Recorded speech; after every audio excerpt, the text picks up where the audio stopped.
Hi hello నమస్తే welcome to my channel Lalithasri blogs. అందరూ ఎలా ఉన్నారండి? బాగున్నారా? నేనైతే చాలా బాగున్నాను. ఈరోజు మన వీడియో వచ్చేసి మా రాయలసీమ స్పెషల్ రాగి సంగటి బెండకాయ పుల్లగూర అండి. ఈ బెండకాయ పుల్లగూర మీలో ఎంతమందికి తెలుసు అనేది కామెంట్లో పెట్టేయండి నాకు, ఓకేనా? ముందుగా బెండకాయ పుల్లగూరకి ఒక 1/2 కేజీ బెండకాయలు అయితే తీసుకున్నాను.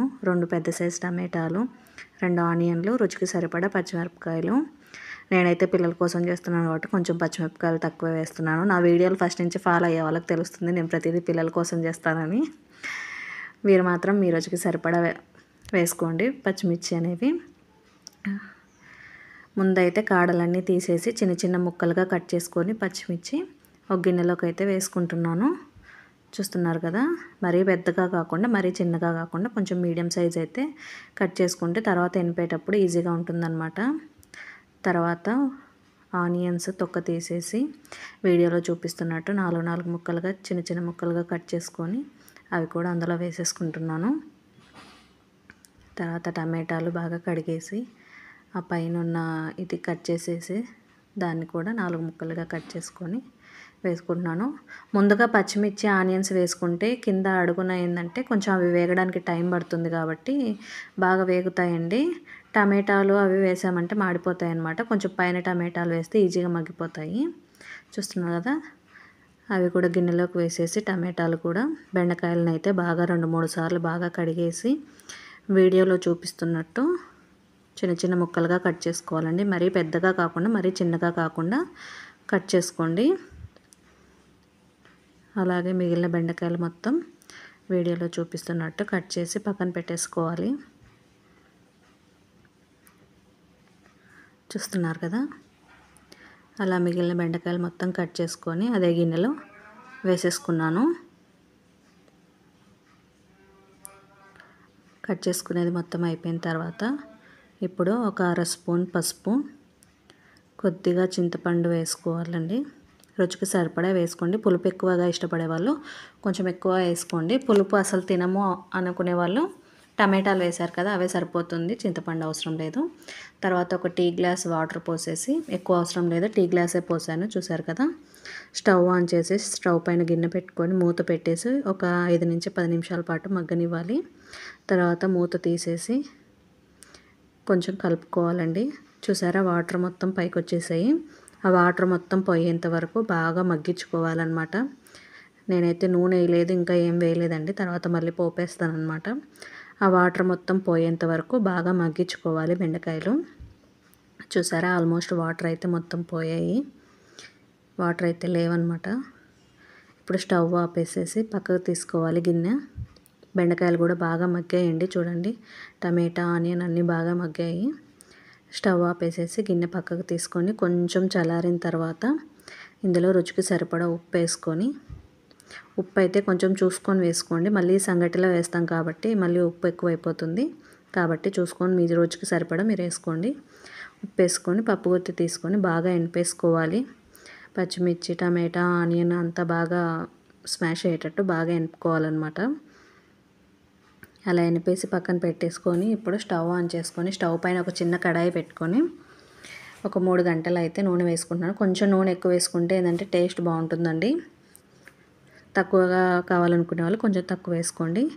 నూనె బాగా వేడైన తర్వాత పోపు దినుసులు ఒక 5 నుంచి 6 వెల్లుల్లి రెబ్బలు కచ్చాపచ్చాగా దంచేసుకొని వేసుకున్నాను. కొద్దిగా కరివేపాకు వేసుకొని బాగా వేగనివ్వాలి. వెల్లుల్లి వేగేటప్పుడు మంచి స్మెల్ వస్తుందండి. అలాగే వెల్లుల్లి సరిగా వేగకుంటే కూడా టేస్ట్ బాగుండవు అనమాట. ఆల్మోస్ట్ కొంచెం బ్రౌన్ కలర్ వచ్చేంత వరకు వేగనిస్తాను నేనైతే. అలా మొత్తం బాగా వేగిన తర్వాత ఇందాక ఎనిపేసి బెండకాయలు పక్కన పెట్టేసుకున్నాం కదా, అందులో ఈ పోపు వేసేసి బాగా కలిపేసుకోవాలి. లేదు అంటే పెద్ద కడాయి పెట్టుకున్నారు అంటే ఈ బెండకాయ మిశ్రమమే ఆ పోపులో వేసేసేయండి, ఏదైనా వేసుకోవచ్చు మీ ఇష్టం, ఎలా వేసుకున్నా ఒకటే. అంతే అండి, టేస్టీ బెండకాయ పుల్లగూర రెడీ అనమాట. కారంగా పుల్లగా చాలా టేస్టీగా ఉంటుంది. ఒకసారి ట్రై చేసి చూడండి. ట్రై చేసిన వాళ్ళు కామెంట్ పెట్టడం మాత్రం మర్చిపోవద్దు, ఓకేనా? ఇప్పుడు ఇది పక్కన పెట్టేసుకొని ఒక గిన్నెలో రైస్ కుక్కర్ కప్పుతో వచ్చేసి ఒక 2 కప్పుల బియ్యం అయితే తీసుకున్నాను. మాకైతే 2 కప్పుల బియ్యం సరిపోతాయి, మీకు ఎన్ని కావాలో మీరు వేసుకోండి. 2 నుంచి 3 సార్లు బాగా కడిగేసుకోవాలి బియ్యం అనేది. బియ్యం బాగా కడిగేసుకున్న తర్వాత ఇప్పుడు అందులోకి 1 కప్పు బియ్యానికి 3 కప్పుల నీళ్ళు అయితే తీసుకుంటున్నాను. సంగటి బాగా మెత్తగా రావాలి కదా. 4 తీసుకున్నా పర్వాలేదు కానీ తక్కువైతే తీసుకోవద్దు. 6 కప్పుల నీళ్ళు అయితే పోసేసుకొని స్టవ్ ఆన్ చేసేసి స్టవ్ మీద పెట్టుకోవాలి. చూసారు కదా, బాగా నాననివ్వాలండి. 1 గంట సేపు బాగా నాననివ్వాలి బియ్యం. పక్కన పెట్టేసి తర్వాత కొంచెం రుచికి సరిపడా ఉప్పు వేసేసుకొని స్టవ్ ఆన్ చేసేసి స్టవ్ పైన పెట్టేసుకోవాలి. ఉప్పు కూడా చూసి వేసుకోండి. ఆల్రెడీ కర్రీలో వేసింటాం కాబట్టి మళ్ళీ ఉప్పు ఎక్కువైపోతుంది. 1కి 2 సార్లు ముందే చెప్తున్నాను.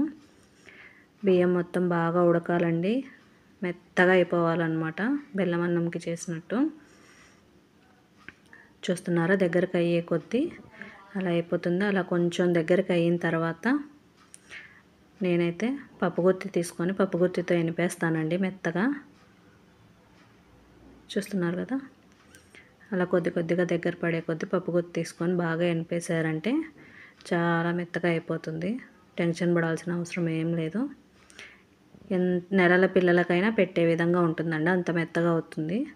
చూసారు కదా, అలా మెత్తగా అయిపోయిన తర్వాత రాగిపిండి తీసుకొని ఒక 6 స్పూన్లు రాగిపిండిని అయితే తీసుకుంటున్నాను. కొంచెం రాగిపిండి ఎక్కువ వేస్తానులేండి నేను, పిల్లలకు బలం కోసం.